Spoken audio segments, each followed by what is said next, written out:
Ah, t'es là? Il est là. Alors, tu sais quoi? J'admire ton humilité. Je suis À genoux devant les motos, prosterné devant les motos. prosterné devant les motos. T'as pas Tu mal- admires aussi ma souplesse.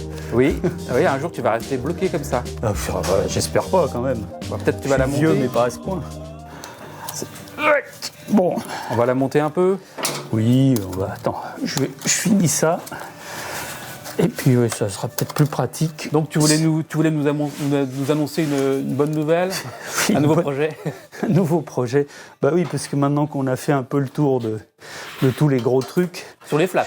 Sur les flats, hein, les cas aussi, on a bien fait le tour. Oui, mais on va continuer, hein, que les gens ne s'inquiètent pas, on va faire du 1100, 1150. 1200, 1400, 1000, Ouais, 1 on million. est prêt pour les 1,8 litre aussi. Ainsi de suite, absolument. Et Mais là, tu voulais nous parler de là, quelque chose. je pense qu'il est temps de faire un petit topo sur. On va lancer une petite série sur les petites pannes de flat, petites pannes de cas, tous les petits trucs où on peut se dépanner sur le bord de la route sans D'accord. connaissance particulière ni une caisse à outils monstrueuse. Ouais. Et là, c'est une de nos motos. Et je pensais commencer par les petites pannes de carburation. C'est fréquent? Bah, il y a plein de petits trucs, notamment la fameuse fuite de carbu, Oui. qui survient comme par hasard quand la moto sort de révise, parce que on a secoué le réservoir, on a enlevé le réservoir, on l'a remis, Ouais.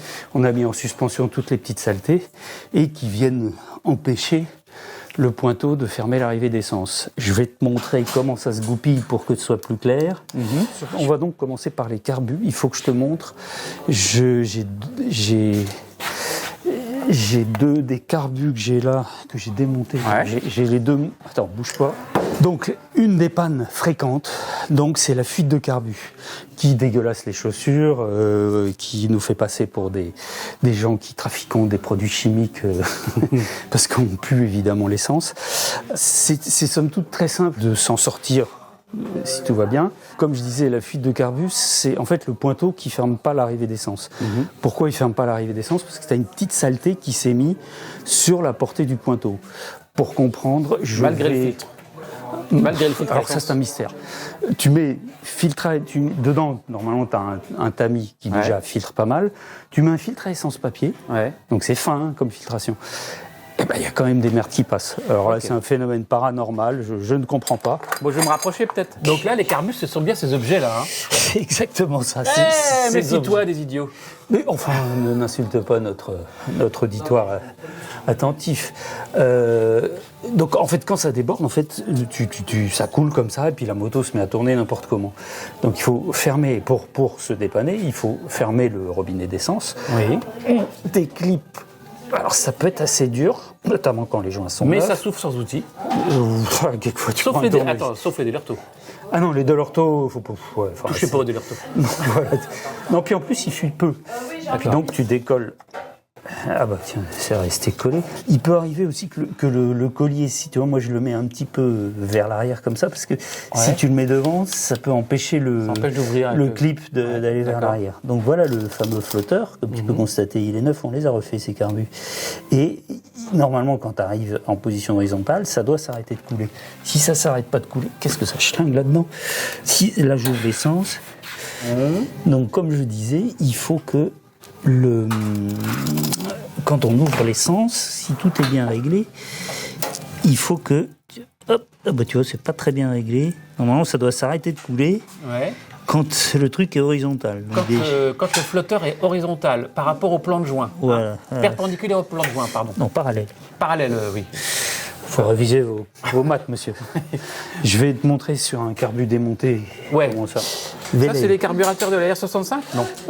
Ça, sont les mêmes. Tu vois, on les reconnaît Ça, c'est un truc que j'ai démonté sur une autre pour faire un test. Ouais. On reconnaît au chapeau. Que Les j'ai Bings, démonté. tous les mêmes? Non. Ça, c'est les anciens, ceux des séries 5, 6 et 7 jusqu'en 79. Ouais. On reconnaît le chapeau, tu vois, un peu rondouillard. Ouais. Et à partir de 80, ils ont fait Plus ces anguleux. carbus un peu plus anguleux. T'en as un de chaque, pas le montrer sur. Alors, il y a eu les mêmes aussi en plus gros, pour les 1000. Et puis, tu as eu les fameux Delorto.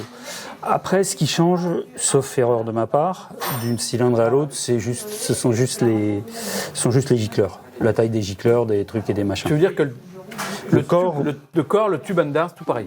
Ben oui, Enda c'est pareil. C'est les gicleurs qui changent. Ok. Ah non, mais attends, j'ai quand même bien vu des tout petits carburateurs sur des... Ah oui, il y a ceux des 600 qui sont plus petits, Oui, ok. qui sont beaucoup plus simples d'ailleurs. Ceux-là, tu vois, ils sont à dépression. C'est-à-dire que À dépression, ça veut dire quoi? ça veut dire qu'il leur faut des antidépresseurs. Des parce que anxiolytiques. des anxiolytiques, parce que sinon, ils font pas le boulot. Ok. Non, avec l'aspiration, la dépression, ça soulève le boisseau. D'accord, c'est l'aspiration qui soulève le boisseau. D'accord, c'est en soufflant dans les trous là, Voilà, en aspirant. c'est quand ça aspire. Donc c'est pas une action directe comme sur les Delorto. Voilà. Et d'ailleurs, ça fait des carbus excellents parce qu'ils sont vraiment progressifs. Et on gagne en souplesse en fait. Hein. Ouais, franchement. on gagne beaucoup en souplesse. Moi, je me suis fait chier à mettre des Delorto sur ma moto. Je vois pas il n'y a pas de quoi se rouler par terre. Sur circuit pour gagner une demi-seconde au tour peut-être, mais C'est pas moi. Alors, je viens donc d'ouvrir cette merveilleuse chose. Les fonds de cuve, c'est un truc qui se... Bah, tu vois, regarde, celui-là, il est d'une moto qui fonctionne. Et ça, c'est celui de une moto qu'on nous a refilée et qu'on a redémarré il y a quelques semaines. Quand on ouvre, ce qu'il y a dedans, ça indique... Ouais, tu vois, c'est un peu dégueu. Bon, ça se nettoie quoi. Okay. Ça se nettoie. Ça se nettoie, c'est donc ton frère. Là, ce qui nous intéresse, c'est que je voudrais te montrer le principe du flotteur. Alors, le flotteur, il tient avec ce petit axe. Si les gens sont malins, l'axe, il s'en va par un... Ah, tu le démontes là ? Oui, je vais démonter. Donc, en fait, Mais au bord de la route, tu démontes pas, on est d'accord ? Non, t'es pas obligé. Alors, si on est malin, ce qui semble pas le cas, tu vois, et ben voilà, c'est pas le cas. Là, d'un côté, c'est lisse, et de l'autre côté, tu as des petites striures pour... un petit bidule qui vient de tomber. Oui, voilà. Ça. Ah, ça n'a rien à faire là. C'est Ça. dans ton oreille, je crois, c'est tombé. Ah, c'est ça. C'est ce qui tient mon sonotone. Donc il y a un sens pour l'enlever, il faut l'enlever. Tu vois le petit truc dont je te parle, là, le petit mâchonnage. Des petites stries là, oui. Les petites stries, en fait, c'est fait pour maintenir l'axe en place. Ok. Ah bah, il est beau celui-là, regarde-moi ça. Il est tout je sais pas, il est tout de travers. Là. Il est plié. Ouais, il est un peu plié. Et alors si tu es malin, quand tu montes l'axe, tu le montes avec les striures côté moteur. Ce qui fait que tu peux démonter en cas d'urgence. Et si tu as ce fameux petit pointeau, tu peux démonter le flotteur sans démonter le carbu. Ok. Là, tu es obligé de taper de l'autre côté. Donc là, ça, c'est ce qui tient le... Ah, il a même le petit ressort à la con, là, dont tu me parlais. La petite aiguille. Hein. Alors, la petite aiguille, ça, c'est pas la peine de la garder. C'est chiant à mettre. Et ça sert à rien. Donc, tu vires. Ok. Donc, voilà le fameux pointeau. Sur les modèles récents, le parti conique du pointeau est en caoutchouc, ce qui améliore la fermeture. Et ce qui nous intéresse, je vais t'éclairer, c'est la fameuse portée du pointeau. Alors, on va faire un gros plan. Ouais, je vais le nettoyer un Faire un peu. gros plan si tu arrêtes d'agiter tes gants orange sous mon nez. Je vais le nettoyer un peu pour qu'il brille. Si. Donc ça se nettoie, hein, ce fond de... Oui. Portée de... En fait, ça se change aussi tout ça, tous ces trucs. Ah, pas le fond, hein. Non, Pas. ça c'est le problème. L'intérêt des Delorto, justement, c'est que tu changes. Si la portée, le problème, c'est qu'il finit par s'user. Et donc tu peux mettre tous les pointeaux neufs que tu veux. Jamais tu arrives à faire un truc étanche. C'est quand même ultra précis. Et Avec un tournevis écoute, voilà. cruciforme et de la paille de fer. Non, tournevis plat et de la paille de fer, mais il faut pas appuyer comme un fou, quoi. Alors, gros plan. Alors, gros plan. Donc, tu nous montres le fond du trou, là. Voilà, tu vois ce petit trou là, il est bouché par la partie conique du pointeau. Oui. Tu vois. C'est l'arrivée d'essence, en fait. Hein. Et oui, absolument. L'essence arrive par là, et le pointeau, quand le niveau d'essence est correct dans la cuve, ferme l'essence. D'accord. Et alors tu notes d'ailleurs que sur cette portée, on voit des petites fêlures là. Ben, c'est pas bon signe parce que ça, tu vois, comme tu peux imaginer, c'est une espèce de tube qui est emmanché dans l'aluminium du carbu. Oui. Et puis, ça se change pas.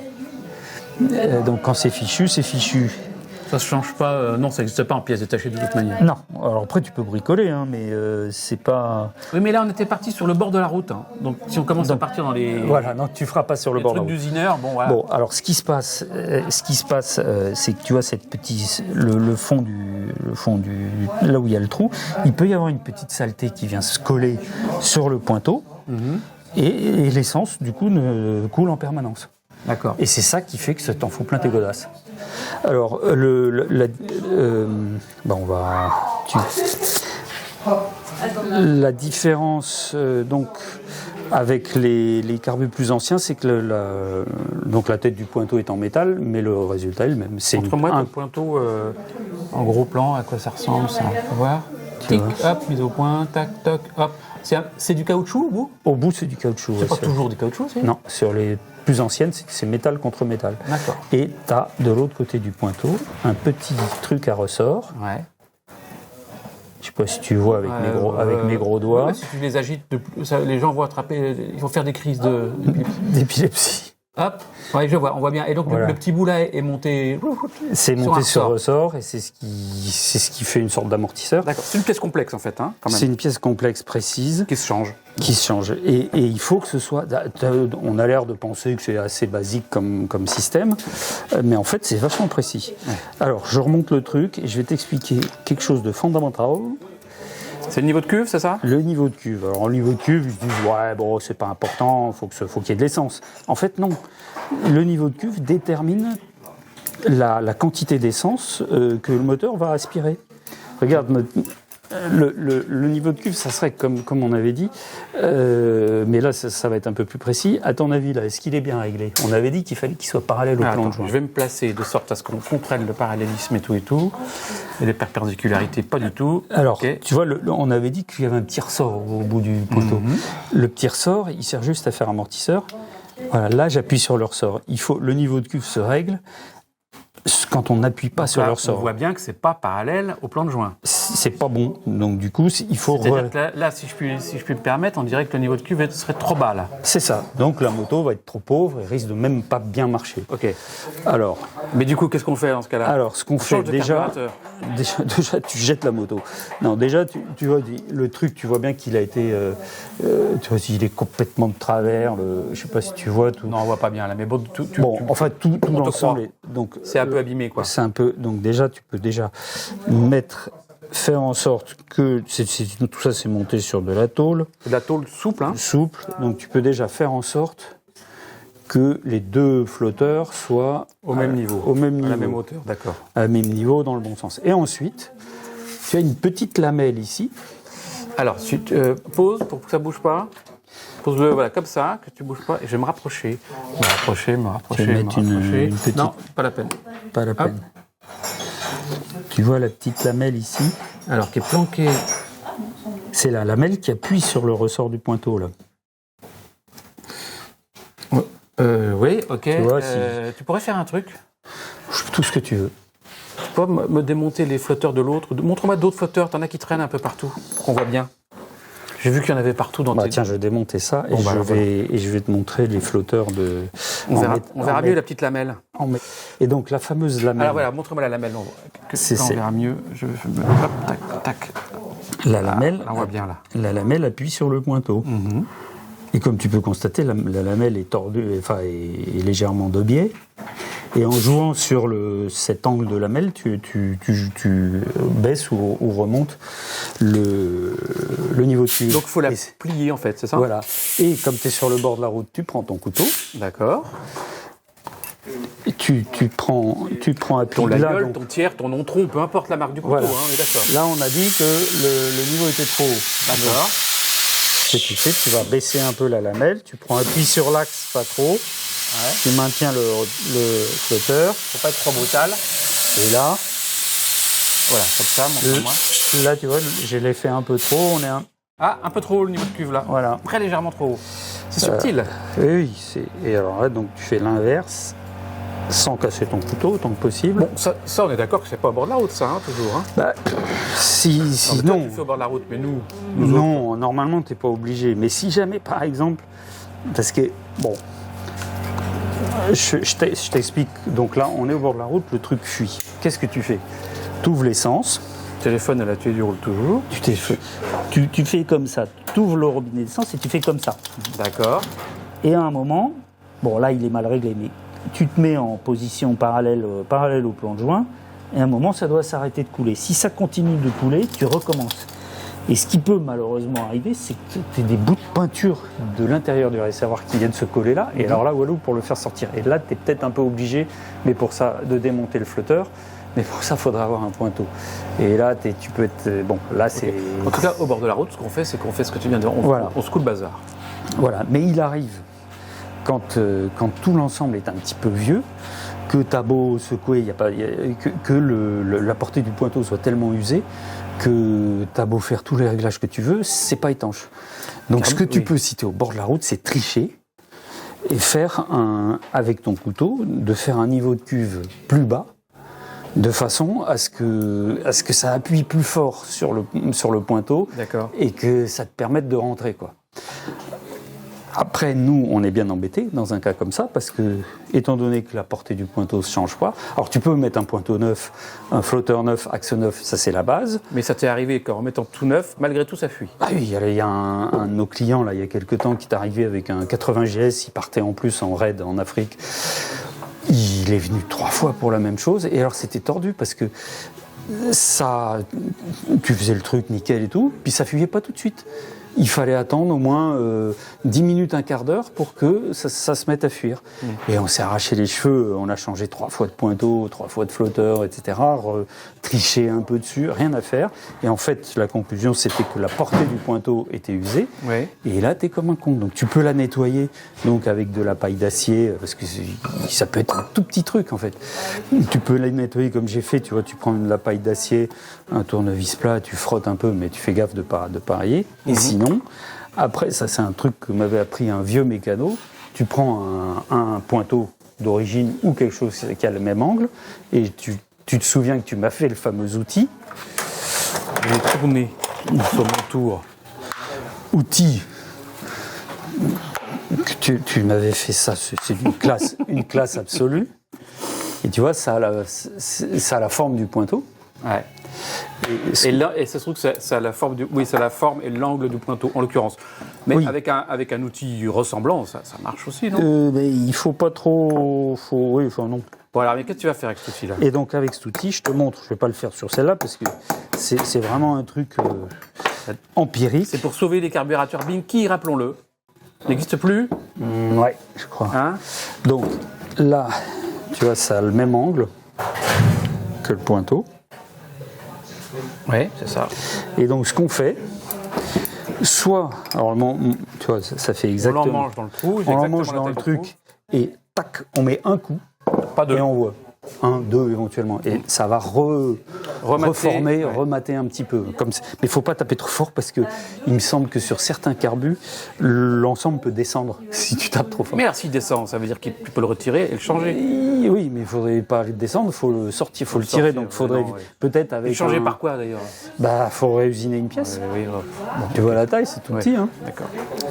Et sinon, la technique après, c'est de tourner comme ça avec de la pâte à rôder ou des choses comme ça.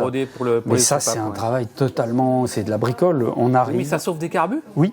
On arrive, tu sais pas pourquoi, tu essayes une fois, tu mets le flotteur, ça coule, 2 fois, 3 fois, et la 4e fois, tu sais pas pourquoi ça marche. Bon, ça c'est des pannes, ça se fait en atelier, mais c'est pour que tout le monde comprenne le principe. Ouais. Les gens, ils font un peu n'importe quoi avec les flotteurs. Oui, je les connais. Donc ça c'est pour se dépanner au bord de la route, donc le fameux truc. Donc, comme ça. La route, on bloblote les... On bloblote le bidule. Okay. Et si ça arrive vraiment trop souvent, en général ça arrive en sortant d'une révise parce qu'on a secoué le réservoir, comme je t'avais dit, et on a mis en suspension les petites saletés. Ce qu'on peut faire donc pour optimiser, comme si vraiment ça arrive tout le temps, le monsieur vient voir son garagiste préféré ou la dame, nous apporte sa moto et nous dit que les carbus fuient. À ce moment-là, on change flotteur, axe, pointeau, mais on change aussi, on vidange l'essence du réservoir pour enlever toutes les merdes possibles, on les rince, etc. C'est quand on démonte le robinet. Démonte le robinet. Les gens ils disent j'ouvre et tout s'en va. Non, parce qu'en fait le robinet. Il a, je ne sais pas s'il y en a ici, attends, je crois que j'en ai un là. Tu vois, le robinet, il a une espèce de chaussette, comme ça. Donc, normalement, ça fait un filtre. Et 9 fois sur 10, la chaussette est déglinguée. Ouais. D'ailleurs, bah, celle-là est bien, on va rigoler. Oui, parce que tu me disais que c'est la chaussette qui fait joint. Hein. En plus, c'est la chaussette. Donc, il y a des gens qui remettent des joints. En fait, c'est totalement inutile. La chaussette fait joint, tu vois, c'est comme un joint. Quand c'est en bon état, c'est comme un joint à lu. Comme un joint à lu. Donc, déjà, il faut s'assurer que cette chaussette-là soit en bon état. Et comme tu vois, ça c'est là c'est le tuyau qui prend l'essence en marche normale. Ça, c'est le tuyau qui prend l'essence en réserve. Donc, de là à là, c'est la réserve.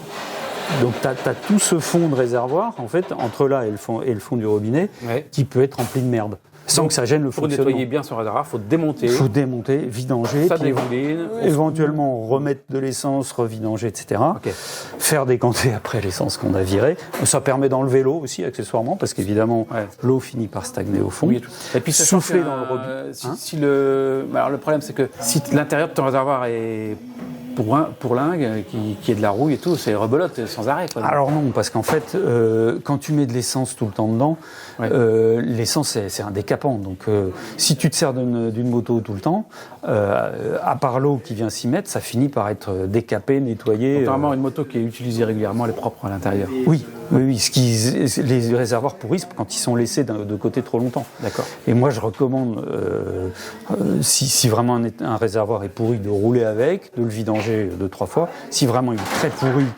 de le donner à quelqu'un qui met une peinture intérieure, comme à l'origine, donc il décape l'intérieur, il met de la peinture. Et si vraiment il est trop usé, trop percé, etc., à ce moment-là, enfin trop poreux et trop rouillé, mettre le traitement Restom. Mais Restom, il faut faire attention parce que c'est vraiment un traitement de la dernière chance, quoi. Ça met une couche de résine hyper épaisse, il ne faut pas se tromper, il faut bien respecter les temps de séchage. On faisait la réflexion tout à l'heure, quand c'est mal posé. C'est fini. Après, pour retirer le Restom, c'est quasiment t'as un double réservoir, avec l'essence entre les deux, c'est super. Donc, si on résume, quand le propriétaire vient pour une fuite de carbu, nous on change donc flotteur axe pointeau, on nettoie le réservoir, on met des tamis neufs en général, mais ce sont des tamis, c'est assez grossier comme filtration. On met un filtre essence papier, qui est donc une filtration très fine. Malgré tout, comme je te disais tout à l'heure, ça passe quand même. Ça peut pas être des morceaux de... Précisément, et on change les durites, parce qu'on soupçonne que des petits bouts de durite finissent par la durite finit par se déliter, et ça finit par passer. Et des morceaux de carburateur, non. Non, il ne faut pas exagérer. Donc voilà, donc c'est un vrai problème très compliqué. Mais globalement, 9 fois sur 10, sur le bord de la route, on peut se dépanner. En bleu-blottant le truc, en le secouant. Voilà. Et après, ça fuit plus. Et éventuellement, si on est en panne, en trichant un peu et en mettant un niveau de cuve un peu plus bas, ce qui fait que ça va appuyer un peu plus. Pourquoi est-ce qu'on ne met pas systématiquement un niveau de cuve un peu plus bas ? Parce que c'est mal réglé après. Bon, ça fera normalement, c'est pas censé. Donc là tu remets bien. Là ce sont les carbus d'une moto. Tu remets bien l'axe du côté. Avec la petite partie dentelée vers l'intérieur, vers le moteur. Sachant que l'intérieur du moteur, c'est là où il y a les starters. Le palier de starter. Voilà. Ok, qui permet de bricoler son. Voilà, d'enlever sans l'axe, démonter tout. si nécessaire, d'enlever l'axe. Bon, on n'est pas. Et après, on peut le remettre en fait quand il est en place comme ça. On peut le remettre en prenant une pince à bec, une pince à prise multiple, là, et tu prends appui dessus et tu peux, en serrant, t'arrives à remettre l'axe. Et s'il faut faire gaffe quand même en remettant l'axe aussi, ça m'est arrivé une fois. Si tu tapes trop fort, tu casses ça. Et là, tu peux jeter ton carburateur. Si l'axe n'est pas en face et que tu vas comme un bourrin, voilà. Donc ça, c'est pour... Qu'est-ce qui pourrait être intéressant de dire ? Autre panne, la moto perd pas les tours, par exemple. La moto, c'est lié au carburateur ? Au câble. Comment savoir si un câble est filoché ou pas ? Ça arrive. Le câble d'accélérateur, ça arrive qu'il soit effiloché. Et il est filoché à quel endroit ? Et en général, il s'effiloche ici. Ah, au côté carbu. Côté carbu, entre tu vois, la gaine est vissée là, et le câble est accroché là. Et il vient s'effilocher ici. Donc c'est visible ? Non, parce que c'est caché. C'est caché derrière. Alors, ce qu'il faut surtout pas faire, c'est passer le doigt et remonter comme ça. Parce que invariablement, tu te plantes le bout du truc. Il faut poser le doigt comme ça. Et si on sent qu'il y a un truc bizarre, à ce moment-là, ça veut dire qu'on sent l'expérience là. Voilà. Oui, c'est du vécu. Je peux te dire que je m'en souviens encore de la douleur.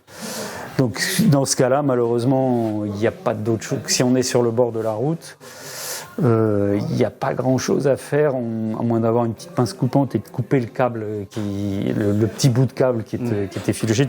Tu peux desserrer le carbu. Bon, de toute façon... non, mais ça, c'est une panne qui peut arriver. Quand les motos viennent chez nous, on vérifie l'état des câbles. Oui, mais ça peut arriver n'importe quand. Ça se change régulièrement, les câbles. Ça se change, oui. Tu vois, tu peux te faire tourner le carbu comme ça. Ouais. Voilà, et là tu vois. Tu vois très bien le câble. Tu n'es pas obligé de tout démonter. Ça, c'est une panne, on peut se dépanner sur le bord de la route. Parlons argent. Non, mais tu m'as parlé de... Je savais que tu étais vénal. Tu m'as parlé de flotteurs et de pointeaux. Oui, alors si en atelier, ou si quelqu'un veut changer les flotteurs axe pointeau... Ça change soi-même, ça. Oui. Donc flotteurs axe pointeau, les anciens, il y en a pour 61 € par côté, je crois, plus ou moins. Ah ouais. Et les nouveaux, il y en a pour presque 70 € par côté. Et ce qu'il faut savoir, c'est quand tu montes les pointeaux, ils ne sont pas réglés. C'est-à-dire qu'il faut... Il faut régler la hauteur de cuve. Absolument, j'ai découvert ça. Avant, tu les montais, c'était plus ou moins ça. Là, ils ne sont pas réglés du tout. D'accord. Donc, fais attention, c'est pas du plug and play. Ok. Et pointeau tout seul, ça vaut dans les 36-38 € je crois, pour les anciennes, et pour les nouvelles, je ne sais plus. Mais c'est pareil. Ça se change de temps en temps, hein, Moi, je dis, le mieux est l'ennemi du bien. Tant que ça fonctionne, il n'y a pas de raison d'y toucher. Tant que vous ne tombez pas en panne au bord de la route, ne touchez à rien. Voilà, en gros, surtout ne rien toucher. Ok. Mais voilà. Est-ce qu'on a d'autres pannes de bord de route qui peuvent être liées au carburateur ? Alors oui, mais il y a des pannes dont on ne peut pas sortir. Par exemple, si avec ces carbus, on avait dit que c'était des carbus à dépression. Donc il y a des membranes en caoutchouc. Et donc à l'intérieur dedans, tu as des membranes en caoutchouc qui ont la bonne idée avec le temps de se percer, ce qui fait que tu as beau accélérer. On en a là, montre-moi à quoi ça ressemble. Les vieilles là-bas, dans la boîte en carton s'il te plaît. Oui, maître. Voilà, c'est ça les membranes en caoutchouc. Voilà, alors ça c'est des membranes pour gros carbus. Ouais. Comme on peut constater, ils sont un peu... Ça fait diamètre. Mais c'est le même principe, tu vois. D'accord. Donc il y a deux pannes en fait. La première panne, elle se perce. Et la deuxième panne, c'est qu'elles deviennent dures. Ah, elle se perce, ça fait quoi ? Ah ben, elles se fendent. Mais quand tu roules, ça fait quoi ? Ah ben, ça fait que la moto plafonne en fait. Tu passes pas le 100, 110. Est-ce que puis Ah oui, mais t'es pas en panne au bord de la route. Non, mais c'est pour ça. Enfin, faut pas s'inquiéter. Si ça marche plus, ben tu peux rentrer chez toi, mais sur une pâtée de nuit. Oui, mais c'est pas forcément l'allumage, comme tout le monde va dire. Ah, il y a des coupures d'allumage. Non, pas forcément. Et tu dis aussi, elles deviennent rigides. Ouais, on a eu ça aussi, notamment sur je sais pas pourquoi, sur les R65 à Boisseau plat. Ouais. Il y a certains R65, tu sais, ils ont des chapeaux plats là. Ouais, donc c'est pas le même principe. Et j'ai l'impression que ça a besoin de plus de souplesse que sur ceux-là. Et ça fait quoi que ça marche pas bien ? Mais ça accélère pas. Ça m'est arrivé. Donc moi je conseille en plus avec les carburants. Bon là maintenant je pense qu'ils ont trouvé le truc. Mais avec les carburants avec de l'éthanol dedans, ça bouffe le caoutchouc. Je pense qu'ils ont trouvé le truc parce qu'on a eu une grosse épidémie de membrane pendant un temps, membrane inchangée. Et là, ça a l'air de se tasser. Alors, soit c'est parce que les gens roulent plus, soit c'est parce qu'ils ont trouvé le truc. Ok. Mais bon, moi je dis que tous les 2-3 ans, les changer, c'est pas con. T'as le prix ? En fait, il vaut mieux le changer avec la pochette complète. Ça coûte moins cher, oui. Oui, tu as tous les joints dedans, et tu as une pochette pour 2 carbus. Je mettrai le prix de la pochette à la fin. C'est plus intéressant, parce que tu as les gens imaginent, oui, parce que quand tu enlèves la cuve, tu as un joint. Évidemment, toutes ces petites choses-là sont à vendre sur la boutique de l'atelier du Roule Toujours. Formidable. Il y a une espèce de joint là. Oui, tu as un fameux joint de cuve qui est en... La matière de ce joint là. La matière, donc, que j'oublie toujours, c'est du liège. C'est du liège. J'ai un problème psychiatrique, je t'avais dit avec ça, j'arrive pas à me souvenir du nom de ça. Je vois l'arbre, donc c'est du liège. D'ailleurs, celui-là, il existe en caoutchouc maintenant. Les gens incriminent, pensent que les cuves fuient parce que ce joint est cassé. Non. Quand il est coincé, ça suinte. C'est pas à cause de ça que ça fuit. Okay. Mais il faut le changer régulièrement parce qu'il se déglingue. Celui-là, il n'est pas vieux. Voilà. Donc, quelle autre panne de carbu on peut avoir ? Non, c'est pas mal déjà. Ouais, si gicleur bouché. Gicleur de ralenti bouché, on n'a plus de ralenti. D'accord, alors ça faut démonter le carbu là. Je recommande pas. Tu peux toujours démonter le gicleur de ralenti. Ça, c'est pas une panne de bord de route, ça. C'est dès le début, tu pars. Non, ça peut Ça peut se boucher subrepticement. A priori, ça peut toujours arriver, mais c'est pas un truc qui est très courant. C'est plutôt quand la moto est restée stockée longtemps. Okay, mais bon, en admettant que ça... Ah, qu'est-ce qui m'est arrivé l'autre jour? Tu te Ah rappelles? si, t'as perdu la cuve. J'ai perdu la cuve, tu l'as ramassée derrière t'es dans moi. la merde. Ah ouais. Quand tu l'avais perdu, on était en repérage pour une promenade. Et là, j'ai vu le moment où c'est le repérage allait tourner court parce que sans cuve, c'est terminé, tu roules plus. Donc, heureusement, on l'a retrouvé avec le joint, je crois bien. Tu l'as retrouvé avec le joint derrière, ouais. Parce que tu as dû la voir tomber, je pense que... Non, on est revenu sur nos pas et je l'ai trouvé. Alors donc, ce que je recommande, si ça c'est trop libre, si t'es pas obligé de forcer, peut-être, ça c'est à tester de temps en temps. Bon, c'est rare, hein. Je sais pas ce qui s'était passé, mais si tu perds la cuve... Peut-être avec mes grosses chaussures, je crois... Non, mais je crois que ça avait des grosses chaussures. Oui, mais même, t'as vu comment t'es obligé de forcer pour l'enlever. Normalement, ça doit être dur à mettre. Ça doit être très dur à mettre. Okay. Voilà. Si c'est trop facile, on a le risque de perdre la cuve. Voilà. Okay. Et ça, c'est très rare. Non, en carbu, ce qui peut arriver aussi, si on s'en rend pas compte, c'est que le starter revienne mal. Ça arrive. Avec le temps, les câbles durcissent. Ah, le starter à la manette revient mal. Donc tu penses que tu as remis le truc, et puis la moto, elle tourne mal, elle consomme et tout. Oui. Et en fait, ce qu'il faut vérifier, il suffit, si ça arrive... Directement la manette qui est derrière. Vois, la manette est là. Ah oui, montre-moi là. Tu vois, donc là, c'est un carbu gauche. Donc quand tu mets le starter, ça fait ça. Ouais. Et puis quand tu le lâches, ça fait ça. Ouais. Mais quand le câble, bon là t'as le ressort, il est balèze quand même, mais quand le câble est tout bouffé, il peut rester comme ça, ce qui fait que tu roules au starter d'un côté. Ok. Et bien, ce qui fait que évidemment ça consomme, ça tourne mal, etc. Donc ce qu'il faut, c'est repousser, on peut le faire.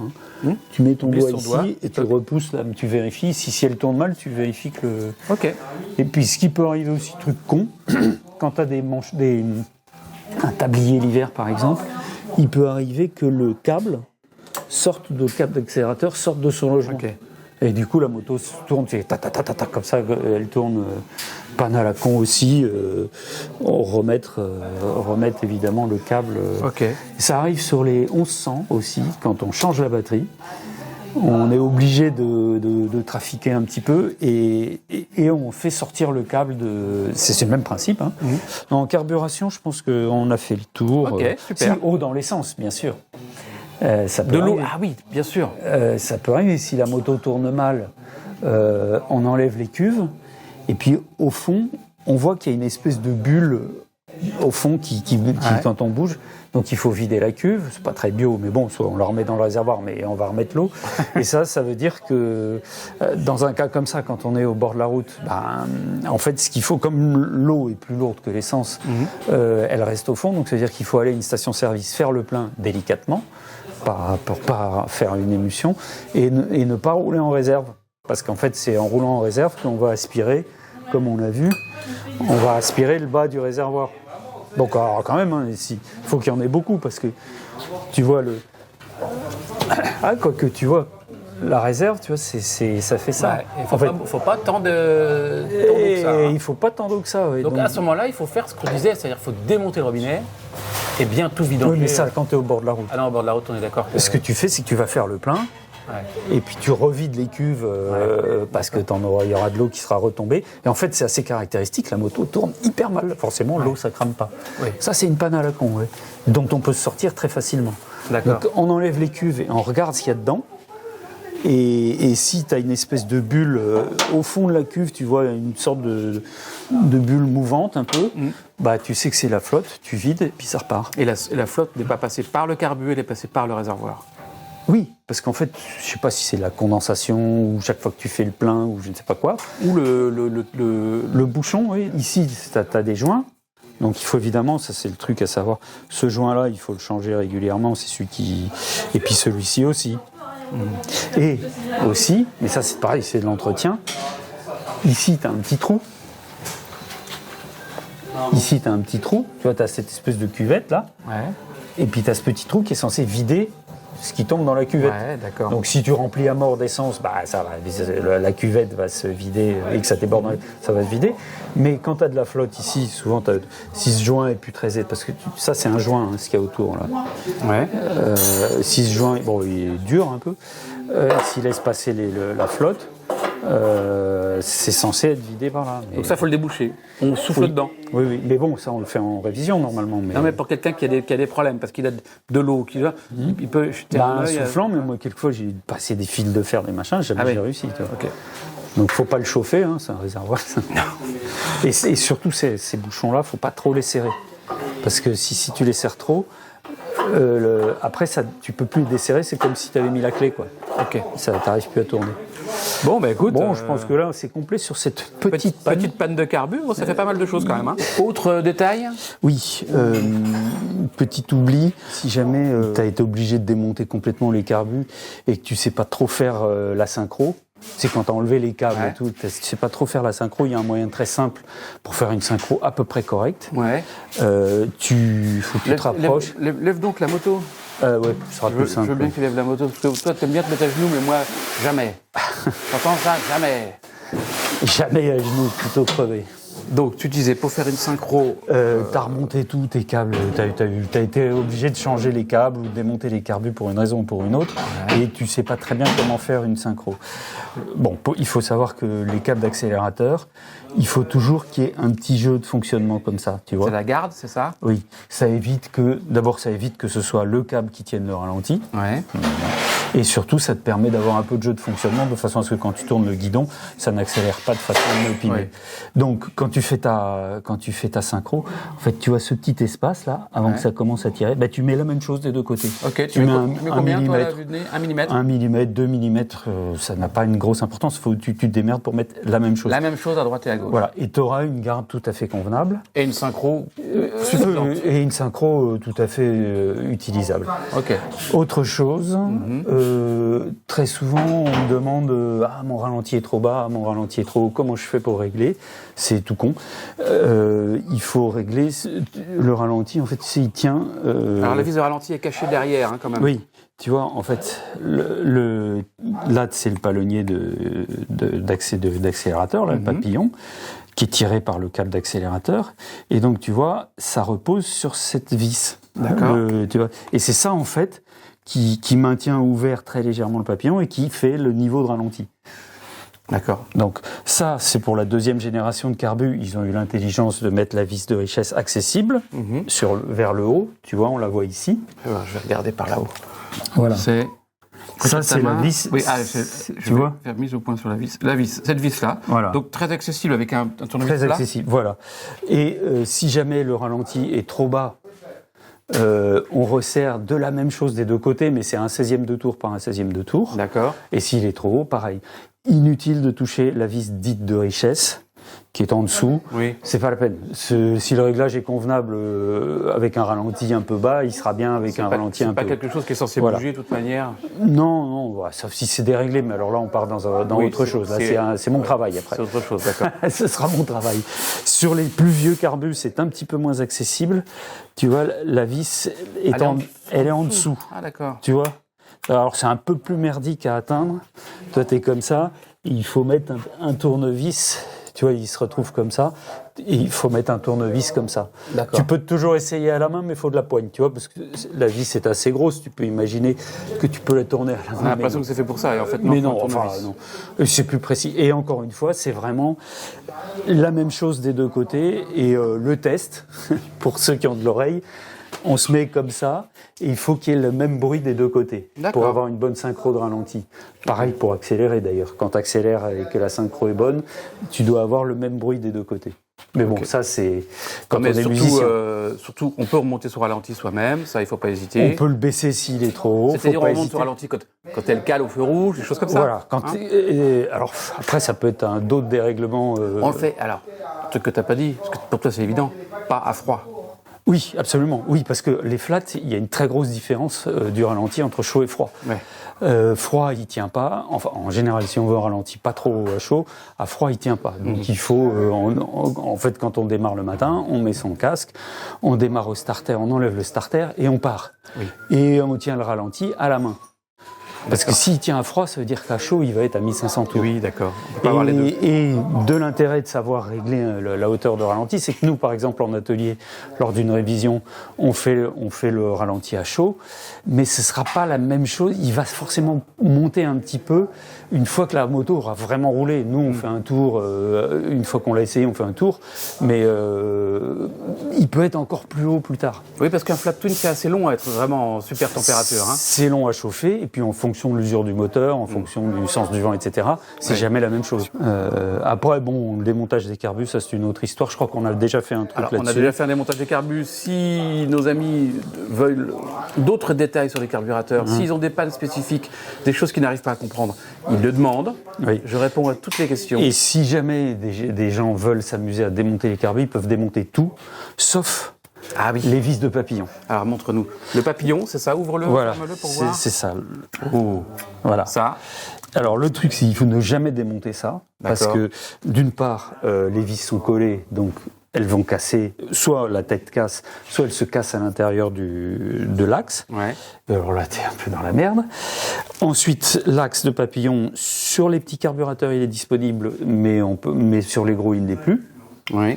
Et ensuite, remonter le papillon une fois qu'on l'a démonté, il y a un réglage, il peut se mettre à peu près dans toutes les positions, et si on le règle mal, on peut pas régler la moto. On n'arrive pas à le remettre bien étanche. Voilà. Donc surtout, on peut toucher à tout sauf à ça. Ouais, il y a un truc quand même, on peut le dire, quand on achète une pochette de joint complète, puisque tu parles de ça, oui, le joint de cet axe, il y est. Oui. Donc ne pas s'inquiéter. Et voilà, il y a des joints en trop dans la pochette. Ouais, des joints en trop sur la pochette. Il y a un joint effectivement là, sur l'axe, mais là j'ai un client qui vient aujourd'hui précisément parce que elle était irréglable, carbusée, moteur tournant, j'appuyais un petit peu là, le ralenti descendait. Donc là il y a vraiment des prises d'air partout. J'ai réussi à avoir l'axe, je vais lui changer l'axe et le joint. Mais c'est pas dit que ça marchera pour autant. C'est la dernière chance. Cette partie-là. Voilà. Okay. Sinon, tout le reste, pas de problème. Si on doit démonter le système de starter, faut bien faire attention. Il y a un gauche, un droit, etc. Mais ça fait partie d'un autre tuto. Donc cette fois-ci, on n'a rien oublié. Non, tout était intéressant. La prochaine vidéo, ce sera sur les pannes. Je pense que ça peut être intelligent de parler des pannes électriques. Ok. Panne de batterie, entre guillemets. Enfin non, panne de démarreur, panne de batterie, on va dire. Ok, panne de batterie. Ouais. Et comment régler les petits problèmes de panne de batterie. Voilà, comment détecter la panne, savoir si la moto charge, etc. Ok. Et ça, c'est intéressant. On pourra le faire là-dessus, d'ailleurs. Bon, et écoute, à vous les studios. À vous cogner que j'ai. À la prochaine.